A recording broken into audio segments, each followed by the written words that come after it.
Bonjour, je suis Massilia Saraoui et aujourd'hui nous allons rencontrer Monsieur John Parisella, ancien homme politique québécois et ancien délégué général du Québec à New York, pour parler des élections américaines et de leur impact sur le Canada.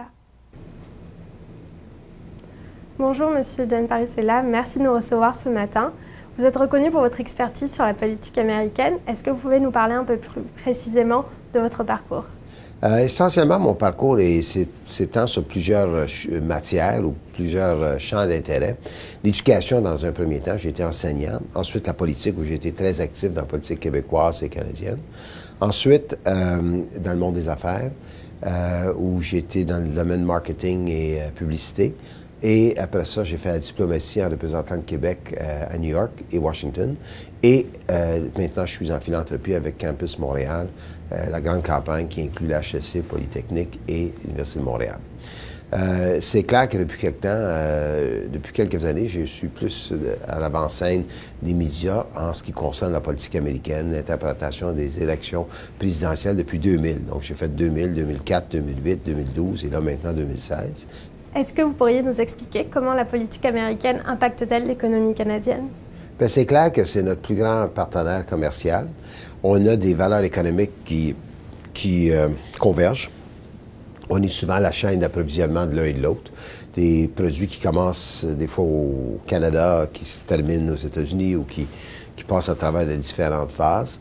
C'est la plus grande relation commerciale au monde. C'est deux pays qui partagent la plus longue frontière non protégée dans le sens qu'on n'est pas à guerre, on a des valeurs semblables en termes de démocratie, on a fait des choses dans le passé.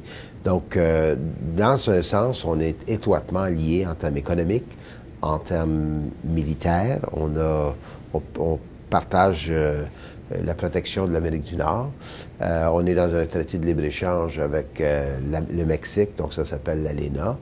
Donc, il n'y a pas de relation, il y a plus de mouvement d'une population envers l'autre pays que celle que nous avons en ce moment. Donc, c'est clair que ce qui se passe aux États-Unis, on ne peut pas être indifférent. Quelle serait, selon vous, la principale différence entre les gouvernements républicains et démocrates en matière de relations américano-canadiennes? C'est une très bonne question. Si vous m'aviez posé la question il y a peut-être 2 ans, même je dirais 2008, je vous aurais dit que ça ne faisait pas une grande différence l'un ou l'autre. En termes de libre-échange, les républicains traditionnellement sont plus en faveur.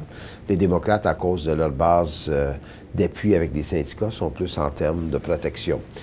Par contre, que ce soit président démocrate ou républicain, il semble que la Maison-Blanche amène une autre vision sur le libre-échange et on voyait des consensus.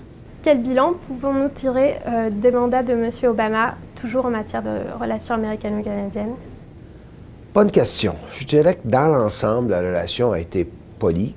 Je dirais que dans l'ensemble, ça a été une bonne relation, mais il y a eu des points de discorde. Puis je pense que M. Harper a peut-être,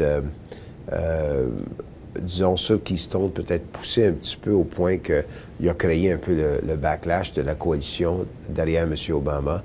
Il y aurait peut-être eu une autre façon de pousser pour Keystone avec des meilleurs résultats. Un récent sondage révèle que plus de 60% des Canadiens interrogés sont effrayés à l'idée de une élection de Donald Trump. Comment expliqueriez-vous ça? Bien, moi, je pense que le problème avec Trump, c'est 2 choses. Le problème, c'est que son attrait d'être un anti-politicien est aussi un handicap parce que il est porté à avoir un tempérament assez bouillant, assez d'affrontement, insulte beaucoup ses propres collègues. Il est pas prévisible. Et quand on est la première superpuissance sur la Terre avec le code nucléaire, c'est important d'avoir un président qui a la tête, disons, équilibrée, là, qu'on n'agira pas simplement par instinct. Et il y a eu une étude qui s'est faite tout récemment.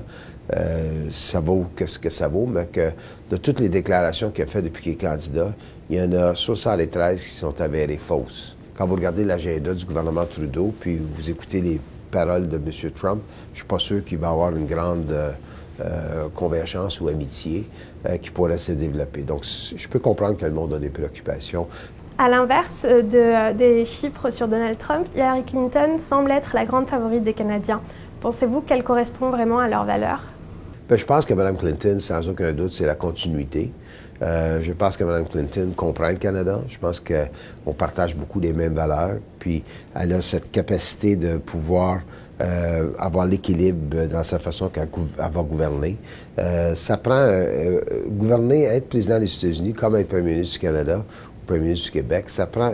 L'élément du tempérament est très important et du caractère de la personne.